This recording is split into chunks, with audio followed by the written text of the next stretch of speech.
പാകിസ്ഥാനിൽ വീണ്ടും വൻ സ്ഫോടനം. ഖൈബർ പക്തുക്കയിലെ ലക്കി മാർവാഡ് ജില്ലയിലാണ് രാജ്യത്തെ നടുക്കിയ സ്ഫോടനം ഉണ്ടായിരിക്കുന്നത്. സ്ഫോടനത്തിൽ ഇതുവരെ 9 പേർ കൊല്ലപ്പെടുകയും 23 പേർക്ക് ഗുരുതരമായി പരിക്കേൽക്കുകയും ചെയ്തു. പരിക്കേറ്റ് പലരുടെയും നില അതീവ ഗുരുതരമായതിനാൽ മരണസംഖ്യ ഇനിയും ഉയർന്നേക്കാം എന്നാണ് പുറത്തുവരുന്ന ഏറ്റവും പുതിയ വിവരങ്ങൾ. ലക്കി മാർവാഡ് ജില്ലയിലെ തിരക്കേറിയ മാർക്കറ്റിൽ സ്ഫോടക വസ്തുക്കൾ നിറച്ച ഒരു പിക്കപ്പ് ഓട്ടോറിക്ഷ പൊട്ടിത്തെറിച്ചാണ് ഈ വലിയ അപകടമുണ്ടായത്. കൊല്ലപ്പെട്ടവരിൽ 2 ട്രാഫിക് പോലീസുകാരും ഉൾപ്പെടുന്നു. സ്ഫോടനം നടന്ന ഉടൻ തന്നെ റെസ്ക്യൂ ടീം 1122 സംഭവ സ്ഥലത്തെത്തുകയും പരിക്കേറ്റവരെ മെഡിക്കൽ ചികിത്സയ്ക്കായി നൌരംഗ് ആശുപത്രിയിലേക്ക് മാറ്റുകയും ചെയ്തു.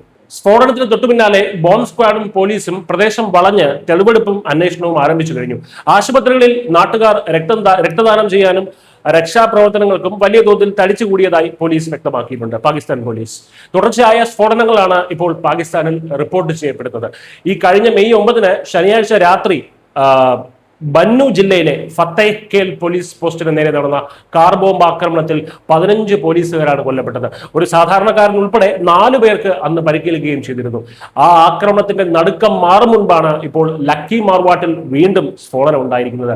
തീവ്രവാദത്തെ ഒരു ആയുധമായി കൊണ്ട് നടക്കുന്നതിന്റെ ഫലം പാകിസ്ഥാൻ ഇപ്പോൾ നേരിട്ട് അനുഭവിച്ചറിയുകയാണ്. മറ്റുള്ളവർക്ക് വേണ്ടി കുഴിച്ച കുഴിയിൽ അവർ തന്നെ വീഴുന്ന കാഴ്ച. ഇന്ത്യയെ നശിപ്പിക്കാൻ സ്വന്തം മണ്ണിൽ അവർ വളർത്തിയ വിഷപ്പാമ്പുകൾ ഇപ്പോൾ അവരെ തന്നെ തിരിഞ്ഞുകുത്തുന്നു. പാകിസ്ഥാന്റെ ഭരണകൂടത്തിന് തീവ്രവാദത്തോടുള്ള അവരുടെ ഒരു അടിസ്ഥാന സ്വഭാവം ഒരിക്കലും മാറ്റാൻ കഴിയില്ല. ഭീകരവാദത്തിനെ ഒരു വിദേശ നയം പോലെ കൊണ്ടു നടക്കുന്ന ഒരു രാജ്യമാണത്. അതിനുള്ള വലിയ വിലയാണ് ഇപ്പോൾ അവിടുത്തെ സാധാരണ ജനങ്ങൾ ജീവൻ നൽകി വീട്ടിക്കൊണ്ടിരിക്കുന്നത്. ബന്നുവിൽ നടന്ന ആക്രമണത്തിന് പിന്നിൽ അഫ്ഗാനിസ്ഥാനിൽ താവളമടിച്ച ഫിത്ന അൽ ഖവാരിജുമായി ബന്ധമുള്ള ഭീകരരാണെന്നാണ് പാകിസ്ഥാന്റെ കണ്ടെത്തൽ. ഇതിന്റെ പശ്ചാത്തലത്തിൽ അഫ്ഗാൻ ചാർജ് ഡി അഫയേഴ്സിനെ വിളിച്ചു വരുത്തി പാകിസ്ഥാൻ വിദേശകാര്യ ഓഫീസ് ശക്തമായ പ്രതിഷേധം അറിയിച്ചിട്ടുമുണ്ട്. അഫ്ഗാനിസ്ഥാനിൽ താലിബാൻ അധികാരം പിടിച്ചെടുത്തതിനു ശേഷം പാകിസ്ഥാൻ ഉൾപ്പെടെയുള്ള ഒട്ടുമിക്ക രാജ്യങ്ങളും താലിബാൻ സർക്കാരിനെ ഔദ്യോഗികമായി അംഗീകരിക്കുകയോ അംബാസഡർമാരെ നിയമിക്കുകയോ ചെയ്തിട്ടില്ല. പകരം അംബാസഡർക്ക് താഴെ റാങ്കുള്ള ഇത്തരം ഉദ്യോഗസ്ഥരാണ് ഇപ്പോൾ അഫ്ഗാൻ എംബസികളുടെ പ്രവർത്തനങ്ങൾക്ക് നേതൃത്വം നൽകുന്നത്. അത്തരം ഒരു ഉദ്യോഗസ്ഥനെ വിളിച്ചു വരുത്തിയാണ് പാകിസ്ഥാൻ സർക്കാർ ഇപ്പോൾ അവരുടെ ആക്രോശം അറിയിച്ചിരിക്കുന്നത്.